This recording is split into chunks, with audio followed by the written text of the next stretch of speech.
Hello everyone and welcome to the all-new Surface 3 review. This is the tuned down version of the Surface 3 Pro. It still runs full version of Windows, just like it's shown here. And it's actually quite powerful per se.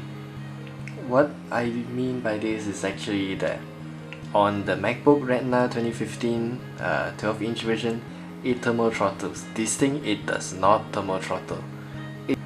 It uses an Intel Atom X7 processor and it runs on a 1.6 GHz stock clock speed and can turbo boost up to 2.4 GHz. Now let's talk about the device itself. Firstly, of course, it's the tablet. It's still a Surface, just smaller. It's about 10.8 inch. It runs at a very high resolution of 1920x1280. It's a 3:2 aspect ratio, so it's a bit more suitable for productivity users like Office and such. And the IPS display is just very beautiful. As you can see here, it still runs all the Metro UI apps very nicely. As you can see here, Facebook runs very good, and I can snap it here. This one for Twitter. Well, I can't blame Twitter for looking like this because, well, it's Twitter themselves who made it like this, so I can't blame Microsoft. It can run side by side. It's smooth. Look at this. It's smooth. No problems. Hey, I even managed to install Counter-Strike Go. Well, I'm not gonna show it in this video. It's actually quite laggy and stuttery even on 1280x1000 pixels, I think. No, it's 1280x800 pixels. Yeah, I remember. The whole thing lags, and I didn't even host the game. If I hosted using this thing, it'd be very laggy. And performance didn't change much if I charged or did not charge. And I've got to talk about the keyboard itself. What you're looking here is actually the Microsoft touch cover, and actually this is a very good keyboard to press on. Well, much better than the touch cover. This is the type cover, remember? And the type cover is actually much more comfortable to type in because it has a very good travel distance. You can actually see it's pressed in and it feels very comfortable to type in. Although a bit cramped up, and I like to see a more open arrow keys instead of just cramped up like this. Maybe replace the alternate key with a menu key, the right click key, and maybe just add in another right control key. It's not that difficult since you have such a big arrow key right here. Just shift it down and it'll be good. As for the trackpad, I have nothing much to say. It's just pretty basic as it's found on any other laptops. You can have a physical left and right click. You can feel it clicking.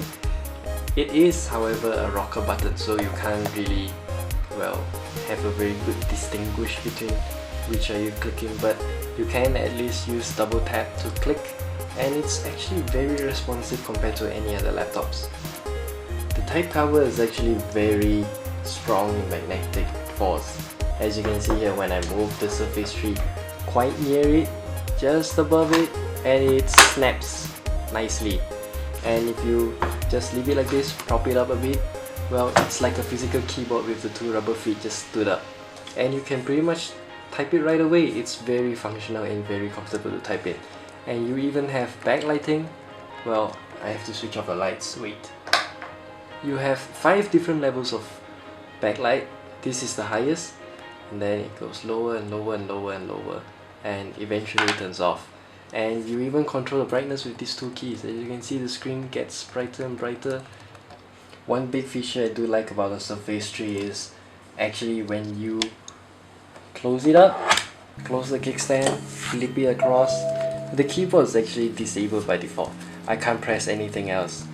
I'm actually mashing the buttons. I think you can probably hear it, and I'm very impressed by this technology. I don't know how Microsoft managed to do this.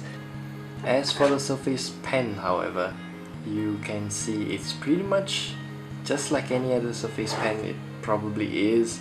And for this Surface Pen that I got for this review, they have 2 buttons. This is the eraser button and this is the right click button. So let's fire up something special. And well, actually I'm quite disappointed by what you have here. this Surface app is actually used to control how the Surface works, and especially used to control the Surface Pen itself. So you can see here there's the pressure sensitivity button, pressure sensitivity tuning, the button tuning, but the disappointing fact is you can either open OneNote in Metro UI or OneNote in desktop mode. You can't pretty much change to any other custom apps, except if you use something like AutoHotkey to do it, and then you can disable and enable the Windows button. And this audio, I'm not sure what it does, you just leave it on.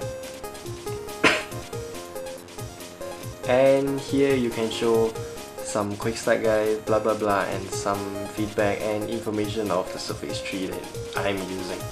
So let's see what this is. Double press and it opens up OneNote. This actually is the screenshot of which screen that I pressed this button for.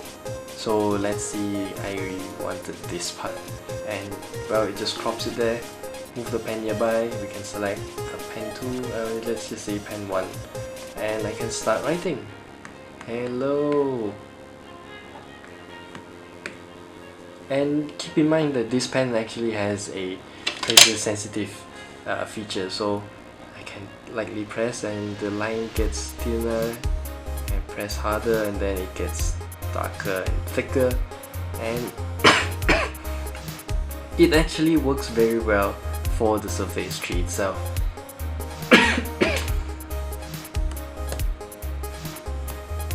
The pen, however, is quite heavy, as you can see here.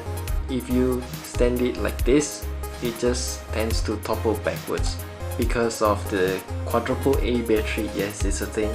Quadruple A battery at the back here, and there isn't very much weight on this part, so the pen just tends to rotate like this. Battery life on the Surface 3 is actually very excellent, and you can even charge it with a power bank as shown here. So that's a quick overview of the all new Surface 3, and for a full review of this Surface 3, do check in the link in the description below, and do give us a like if you like this video, and well, stay tuned and subscribe for more videos like this.